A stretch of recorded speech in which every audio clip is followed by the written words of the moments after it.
NRC notice मिलने पर जटेश्वर की अंजलि शील बोली, मैं चिंतित नहीं हूँ, कल असम जा रही हूँ।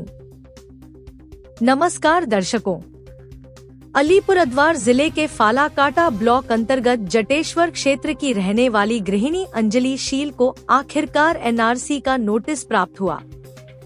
पुलिस के माध्यम से यह नोटिस बुधवार को उनके घर पर पहुंचाया गया। इस संबंध में अंजलि शील ने बताया कि उन्हें इस नोटिस से कोई चिंता नहीं है और वे निर्धारित तिथि पर यानी कल असम रवाना हो रही हैं। उन्होंने जानकारी दी कि उनका मायका असम के धुबरी जिले में है और लगभग 35 साल पहले उनकी शादी हुई थी। वे पिछले करीब 25 वर्षों से जटेश्वर में रह रही हैं।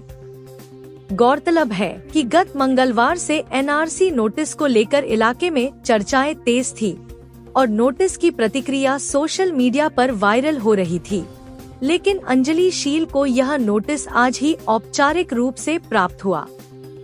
एनआरसी से जुड़ी इस ताज़ा घटनाक्रम ने फिर से क्षेत्र में चर्चा का विषय बना दिया है। अंजलि देवी, आज के अपनी কি পেলেন? সকালে পুলিশ এসেছিল, কি হয়েছে? হ্যাঁ, আমার যে নোটিশটা পাওয়ার কথা ছিল, এতদিন থেকে শুনেছি যে আমার নামে নোটিশ এসেছে, কিন্তু আমি সেই নোটিশটা এতদিন পাইনি। কিন্তু আজকে সকাল 8টায় সেই নোটিশটা আমাকে থানার ওসি সাহেবরা এসে আমার হাতে দিয়ে গেছে। পুলিশ এসে? হ্যাঁ, পুলিশ এসে দিয়ে গেছে। আচ্ছা, কিসের নোটিশ এটা এখন আদৌ সত্যি কি না সেটা আমি এখনো বলতে পারবো না, কারণ আমি এখনো প্রমাণ করিনি। এটাকে আমি প্রমাণ করব, তারপরে আমি বলবো।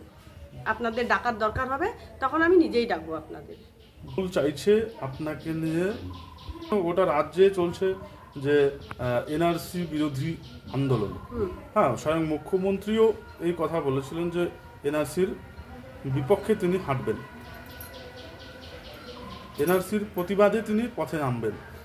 সেদিন আপনার বাড়িতে তৃণমূলের লোকজন এসে তারাও বলেছেন যে আমরা যদি অঞ্জলি শীল নোটিশ পায় তাহলে আমরা অঞ্জলি শীলের হয়ে আন্দোলন করব।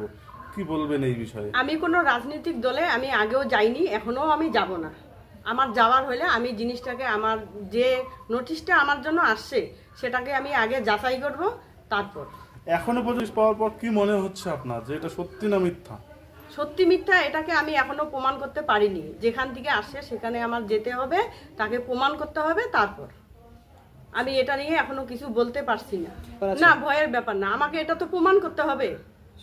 মানে প্রমাণ পেলে তবেই আপনি সিদ্ধান্ত জানাবেন? হ্যাঁ, সিদ্ধান্ত জানাবো। আচ্ছা, তো না, আপনার এই নোটিশ ভাইরাল হয়, তারপরে 4 দিন পর আপনি হাতে পেলেন? হ্যাঁ, 4 দিন পর পেলাম। প্রথম থেকে আপনারা দাবি করছিলেন যে নোটিশ, যার নোটিশ তার হাতে পৌঁছাইলে পরে ভালো হতো, কিন্তু তার বিনিময়ে রাজ্যের মুখ্যমন্ত্রী নোটিশটা পেয়ে গেছিলেন। তো সে নিয়ে আপনারা অনেক কথা বলেছেন, এখন তো নোটিশটা হাতে পেলেন, কি ভাবছেন? আমি কোনো রাজনৈতিক দল নিয়ে কথা বলছি না। আমি যেহেতু নোটিশটা আমি পেয়েছি, আমি এটা ভাববো, আমার ভাবার বিষয় আছে। আমার নোটিশ যেখান থেকে আসে সেখানে যাব, সেখানে আমি যাচাই করব আদেও এটা সত্যি কি না।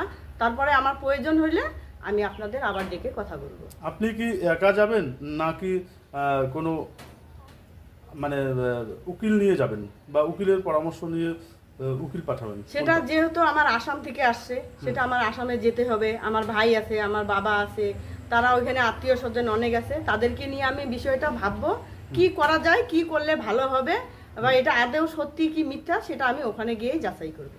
ঠিক আছে। নাম আরেকবার? অঞ্জলি শীল, ময়মনসিংহ পাড়া। ময়মনসিংহ পাড়া।